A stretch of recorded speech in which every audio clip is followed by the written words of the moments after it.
Saludos amigos, Hola a todos. seguimos en nuestro desafío del libro morado o el libro morado challenge. Estamos en la semana número 6, hemos estado avanzando acerca de varios temas muy importantes. Acuérdese que el libro morado son fundamentos bíblicos para desarrollar discípulos fuertes. El libro morado son fundamentos bíblicos como cimientos para nuestras vidas en tiempos de tormenta. En las primeras semanas hemos hablado de varias doctrinas sólidas, columnas de nuestra fe, como el pecado y la salvación, el señorío y la obediencia, el arrepentimiento y el bautismo, el Espíritu Santo y los dones espirituales. Y la semana pasada hablamos acerca de el hambre espiritual y la palabra de Dios, la importancia de la palabra del Señor. Hoy queremos hablar acerca del discipulado y el liderazgo. El capítulo tiene 5 diferentes lecciones, pero yo quisiera que tomemos estos 2 aspectos del capítulo y nos enfoquemos en ellos. ¿Qué es discipulado? ¿Qué es liderazgo? ¿Qué entendemos por discipulado en nuestra vida como cristianos? ¿Y cuál es el concepto de discipulado que la Biblia está enseñando? Yo creo que para poder entender lo que es discipulado, tenemos que entender cómo era la educación en el primer siglo, en los tiempos de Jesús, en la cultura judía, y aún no solamente en la cultura judía, sino más allá. Y es que la educación se daba a través de un maestro que enseñaba a sus alumnos. Aquí, por ejemplo, si usted quiere saber dónde estudió o qué estudió una persona, uno le pregunta, ¿dónde fuiste a la universidad? ¿O a qué universidad fuiste? ¿A qué colegio? ¿En qué colegio estudiaste? Cosas así, porque es dónde. Pero sin embargo, en la cultura judía es con quién estudiaste, quién te enseñó, quién era tu maestro. Entonces, cuando Jesús le dice a sus discípulos, vengan y síganme, les está diciendo, yo voy a ser su maestro. Así es. Pero el discípulo no simplemente iba y se sentaba en una clase 4 horas al día. El discípulo se iba con el maestro a vivir, a seguirlo y a imitarlo, que ese es un concepto esencial. El discípulo imitaba a su maestro en todo lo que el maestro hacía. No solamente en términos de lo que estoy tratando de aprender, ya sea que si soy un artista o si soy un filósofo, no solamente en las cosas que estoy tratando de aprender, sino en el estilo de vida, en todo lo que el maestro hace, el discípulo lo imita. Así es, así que el discipulado es más de ser un alumno. Ser un discípulo es más que ser un alumno. El discípulo es alguien que sigue al maestro. En el contexto del Medio Oriente, en el contexto de la cultura de Jesús, de cuando esta enseñanza ha salido, era muy popular. Los maestros eran ambulantes, iban de pueblo en pueblo recogiendo discípulos, y el discípulo dejaba su vida, dejaba sus quehaceres, dejaba su familia y seguía al maestro. Estaba en un peregrinaje, porque la vida es un peregrinaje. En el concepto del Medio Oriente, como la vida es un peregrinaje, sígueme y aprende conmigo cómo vivir. La idea del discipulado en aquel entonces nunca era aprender conceptos, sino aprender prácticas y ponerla en la vida real. Por eso Jesús, cuando habla del discipulado, dice: ¿a quién compararé? El que escucha mis palabras y la pone en práctica. Lo compararé a aquel hombre que construyó su casa sobre la roca. Vino la lluvia, vino la tormenta y esta casa quedó bien. Y el que escucha mis palabras y no la pone en práctica, lo compararé al que edificó su casa sobre la arena. Vino la lluvia y arrasó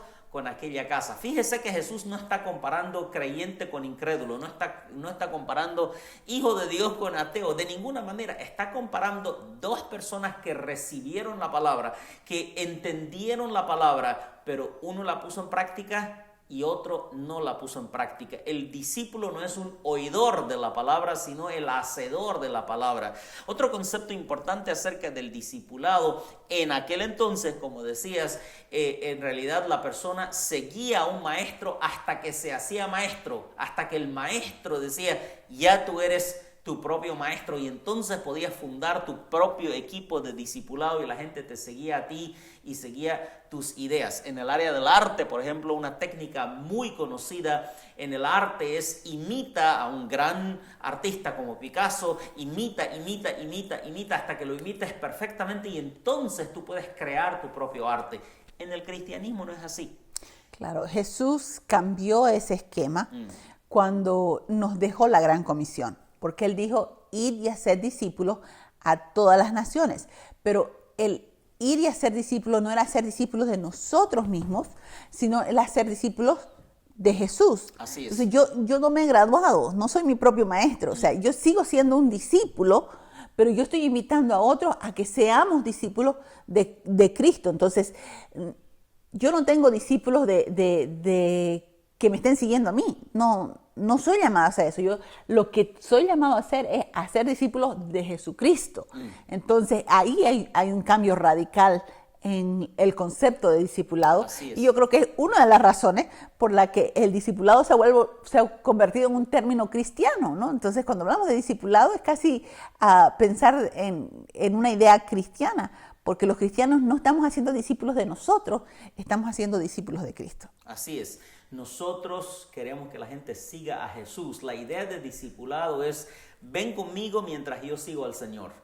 Ven conmigo mientras yo sigo al Señor. Siempre hemos dicho que todo creyente tiene que tener un Pablo y tiene que tener un Timoteo, y de repente es bueno tener un Tito. Pablo es alguien que te está guiando en el Señor, que te está acercando a Dios. Timoteo es alguien que tú estás guiando a seguir a Cristo, y Tito es un compañero de milicia, alguien que está caminando contigo, porque seguir a Cristo junto es mejor y más dable, más factible que solo. Por eso hacemos discipulado en grupos pequeños. No es porque sea más fácil, sino porque es lo más productivo. Cuando nos reunimos juntos, aprendemos juntos, aún en cuarentena, aún separados por la situación del virus, podemos estar en grupos por nuestros medios de comunicación masiva, online, pero es importante estar juntos, porque juntos aprendemos mejor. Jesús no escogió a un discípulo, escogió de una vez a un grupo de discípulos, y caminaron juntos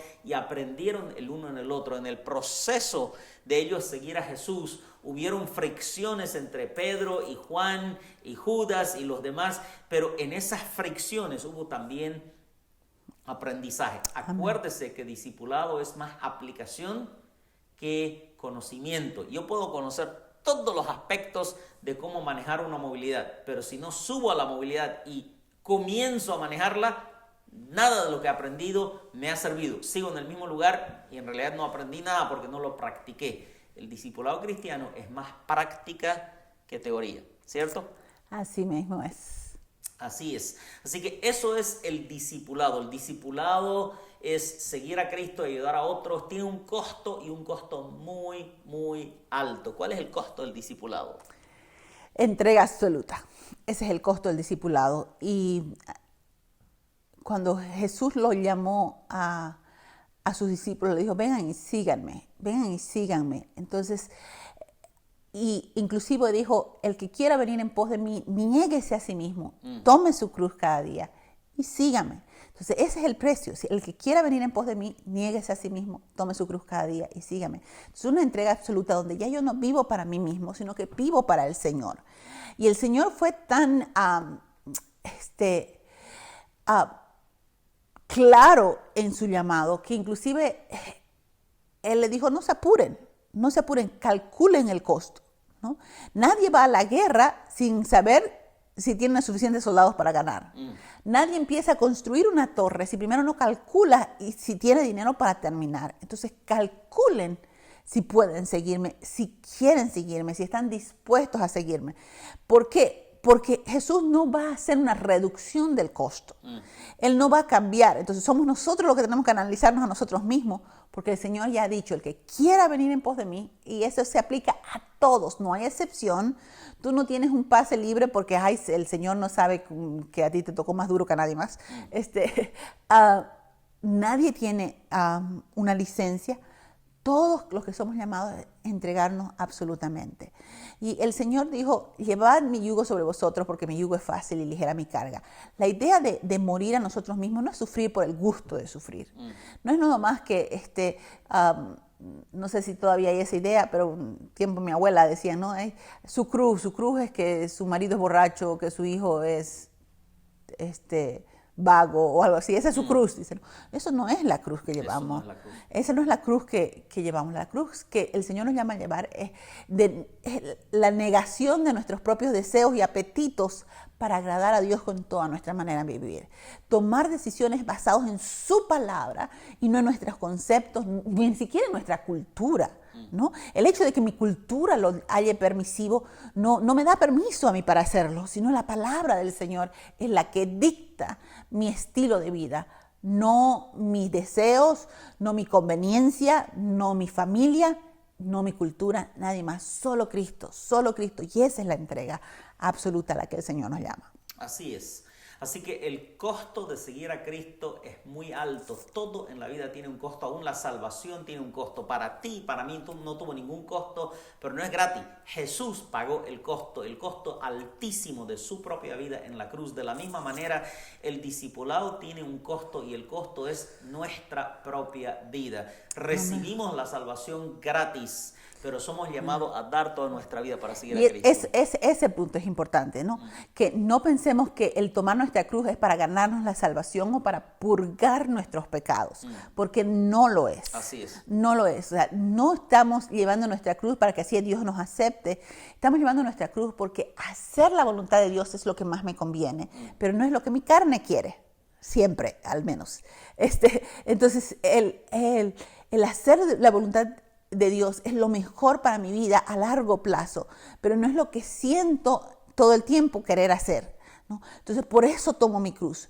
No porque me voy a ganar la salvación, y eso es muy importante recalcar. Claro. Es la cruz de Cristo la que nos salva, no mi cruz. Así es. Es la cruz de Cristo la que me salva, no mi cruz. Mi cruz lo que me hace es darle espacio a Dios para que mi vida sea conformada a la imagen de Jesucristo, ¿no? Para que yo vaya siendo moldeado a la imagen de Jesucristo, que es el propósito de negarme a mí mismo y de tomar mi cruz, es parecerme a Cristo, que es el carácter cristiano, ¿no? El carácter cristiano. Entonces, por eso me niego a mí mismo, para que yo me vaya pareciendo más a Cristo. Y no es porque yo los voy a estar logrando, tampoco es una mera autodisciplina en el concepto de que el mundo entiende autodisciplina. Por eso es que una de las contradicciones, de las paradojas de las Escrituras, es que dice, no nos ha dado Dios espíritu de cobardía, sino de poder, de amor y de dominio propio. Y la contradicción o la paradoja ahí es que Dios nos da, pero es dominio propio. O sea, ¿de quién es el dominio entonces? ¿De Dios que me lo da o de mí que lo tengo? O sea, es Dios que me lo da, pero yo lo tengo que ejercitar el dominio propio para que Dios haga su obra en mi vida. O sea, es una dependencia del Señor aún en ese aspecto. Aparte de la salvación, que es totalmente obra de gracia de parte de Dios, la vida cristiana es una colaboración. Pablo dice que Dios nos llamó a ser colaboradores de Él.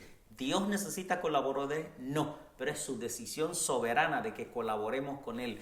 En el discipulado nosotros estamos siguiendo al Maestro y el precio que pagamos es nuestra propia vida, es nuestro propio ser de seguir al Señor, y eso produce en nosotros cada día el carácter de Dios.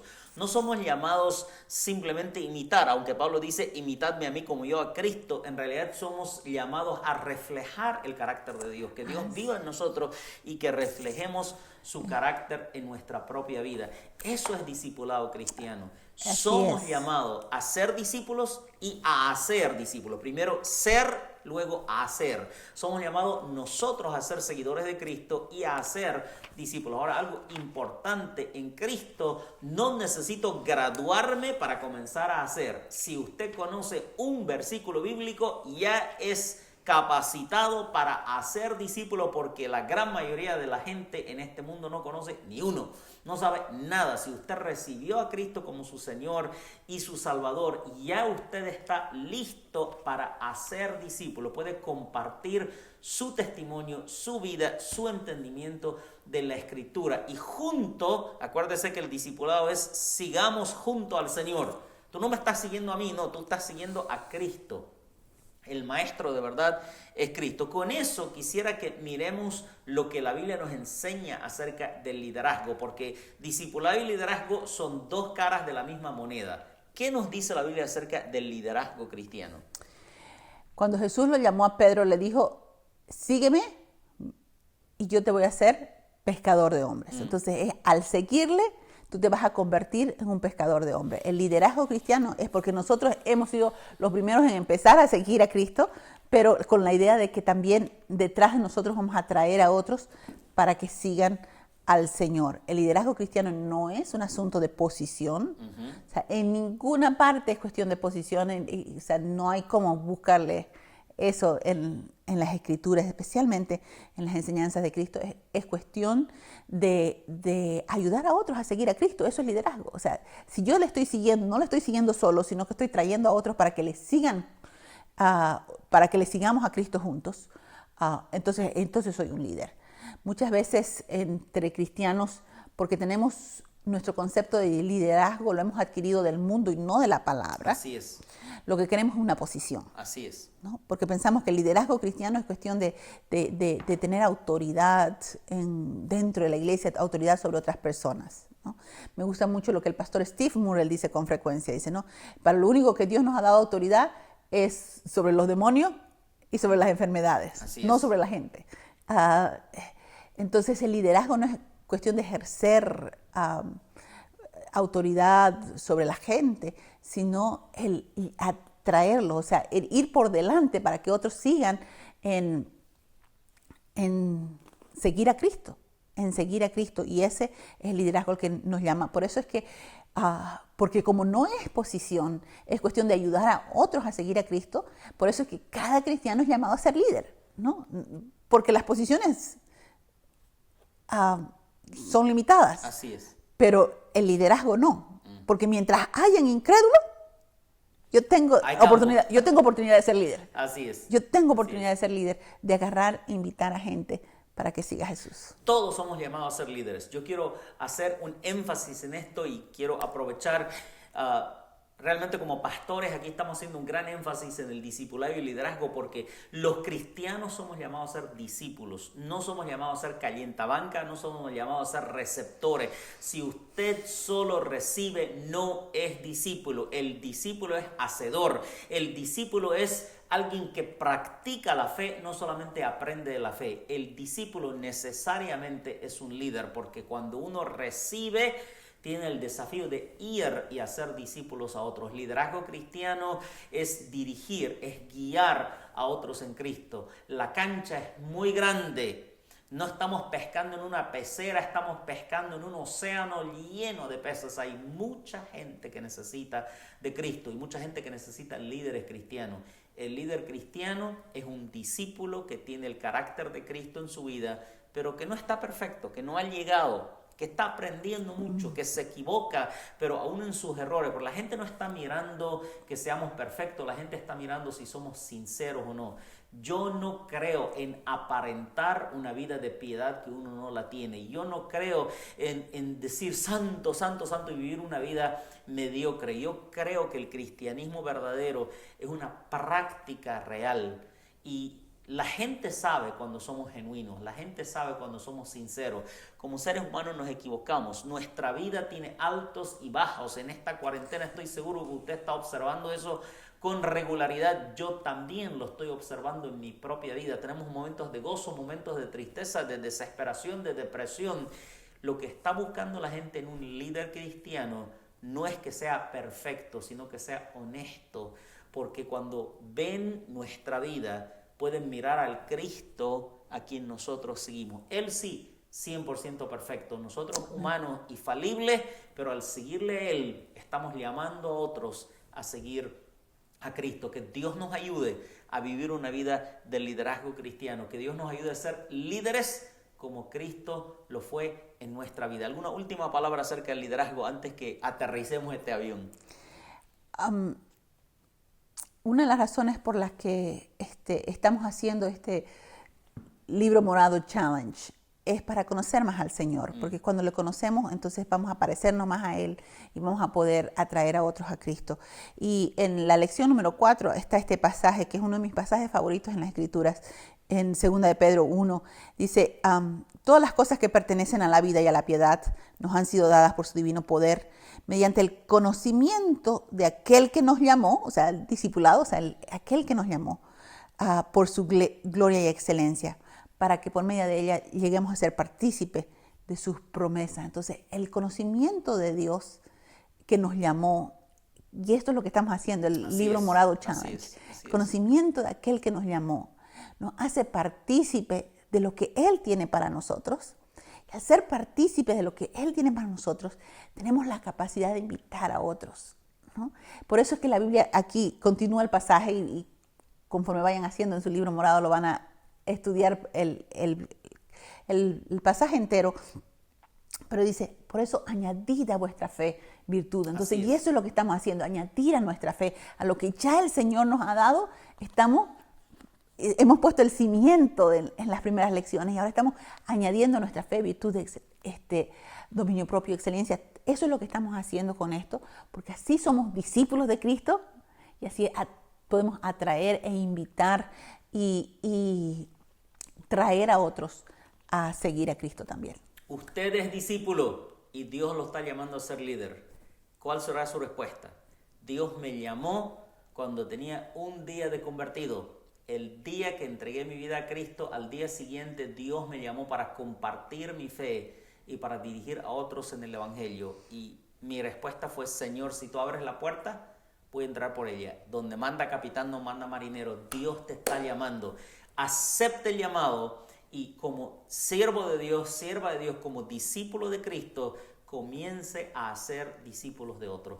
Que Dios les bendiga. Espero que esta lección les desafíe. Llene su libro. Si tiene preguntas nos avisa y nos vemos la próxima semana para la lección número 7. Dios los bendiga. Bendiciones.